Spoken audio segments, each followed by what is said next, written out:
Hello, Satnam, it's me, Shakti Sundari, and I'm back today with some more beautiful inspiration from Daniel Odier's book, Desire, The Tantric Path to Awakening, and my own commentary on that. I am so loving this book, and I'm feeling sad that I've almost got to the end of it because it's just so rich with beautiful wisdom and truth. Now, I've been reading little segments from this book sequentially as I've gone through the book, right? But today, last night actually, I read a bit that was just so potent and so right on. I've had to jump forward and share this bit with you today. I will go back to the other bits I've all highlighted. And today's video is entitled, What is Ecstasy? Da, da, da. Now, given that ecstasy is my tagline, Awakening Your Ecstatic Potential, given that my online course, Awakening Your Ecstatic Potential, is all about living ecstasy, living ecstatically, you know, this is what I'm all about. I can't tell you how excited I am to read what I've read and want to share with you today, because it just hits it like right on the nail, right on the head. It's like, yeah, that's it. That's my knowing too. And this is what I'm continually doing my best to communicate. And okay, so I'm going to summarize it before I tell you what it is. In a nutshell, we think that ecstasy is having a genital orgasm in sexual intercourse or through masturbation, right? And that's why most people, not all, but that's why most people come to Tantra, because they think they're going to get more orgasms. Right? And for them, that ecstasy is defined as something localized in the genitals. Okay, but what this pathway actually reveals to us is that if we just focus on that, we're losing out big time, because in fact, there is the potential for all of life to be lived as a great making love. And when we are in that space, living is ecstatic, breathing is ecstatic, eating is ecstatic, gazing at the sun is ecstatic, putting your clothes on is ecstatic, gazing into someone's eyes is ecstatic, just being is ecstatic, and is, in its greatest expression, sex. It's making love, because it's the energies of masculine and feminine interacting all the time in our presence, in our being. Okay, so that's my little summary of what I'm now going to say, but I hope that you will stay on to listen to this, because it's so fucking on it. All right. So here we have, this is a dialogue taken from, I guess it was at a workshop where Daniel Odier was teaching, and someone asks him this question. So the first part of it is a dialogue between someone in a workshop and Daniel Odier, the teacher, okay? So he says, Daniel Odier says, what are you seeking? And the guy, actually I'm assuming it's a guy, it might not be a guy, I've made that assumption, it doesn't say anywhere. The person says, ecstasy. What kind of ecstasy? The kind I experience at the moment of orgasm. Is that enough for you? I would like it to overflow a little, to become more long-lasting or permanent. Sometimes I dream of a kind of ecstasy that would influence my whole life. Then it is necessary to be involved in your whole life. What do you mean exactly? Could you be a little clearer? Use regular words? I want to understand. I think you already understand, but let's look for clarity together. You say you have experienced ecstasy while making love. Yes, that has happened to me often. And would you like to experience ecstasy in other circumstances?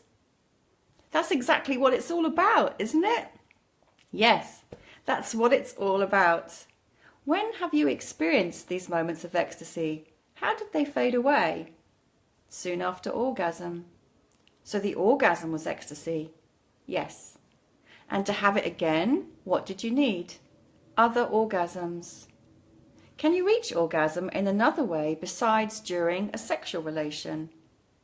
Yes, by masturbation. What is masturbation? You know, you gently caress yourself. And then he says, when you relax the whole body by the gentleness of the breath, when you abandon yourself, surrender totally to gentleness, you will discover that the body is space, and this is the most gentle of caresses. This is the most profound of orgasms, because it gradually becomes established in continuity through the practice of presence to the world. Sexuality, this is so key, cannot be isolated or made the special or choice vehicle of ecstasy, because the human being needs totality. He is totality.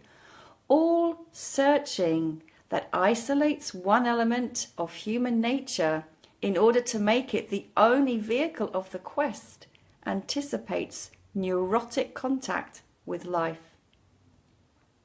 So, in other words, if we're only looking for ecstasy in the act of sex, we are not addressing the totality of life, and we are designed to embrace the totality of life, and it makes us neurotic.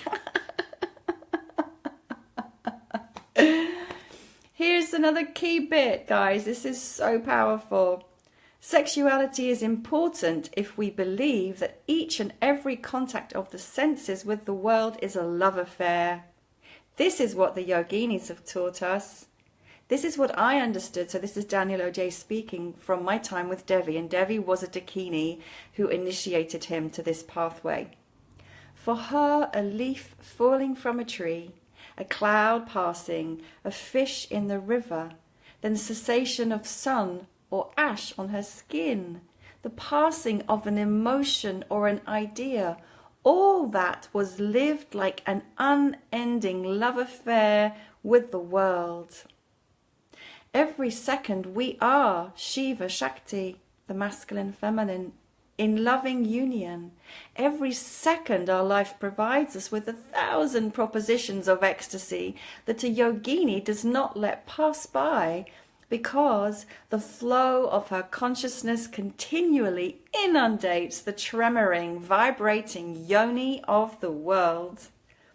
To be this absolute lover in ordinary daily life is what causes wonderment to arise unceasingly. When the whole of life is permeated with this tremoring vibration, ecstasy is no longer linked to one particular activity. It flows in all things. Ta-da! It flows in all things. And that is the point of this teaching. That is the point. And that's why, I've written and said and spoken that people think it's all about sex. Well, in some ways, yeah, it's totally all about sex, because every living moment we're making love in a higher state, so not genitally, okay? I'm making love right now, just by feeling filled with this energy of life and articulating these words and feeling my vibrance and the sun on my face. And if we only focus on the actual act of sex, we are missing out so much. There's so much more beyond just sexual intercourse. But that is not to deny the immense pleasure and transcendence we can experience through that also. So again, this is the path of totality, and this is the path of awakening to our ecstatic potential. That is my message for today, and I'm so happy and excited to share this with you. If you have questions, if you have comments, if you have feedback, please post them below. If you like this, please share it. And I have a wonderful course, Awakening Your Ecstatic Potential, which is an online course, and I do offer one-to-one. So if that's of interest, message me. I'd love to hear from you. Thank you so much for watching, and looking forward to reading your comments and seeing what you have to say. Much love and Sat Nam.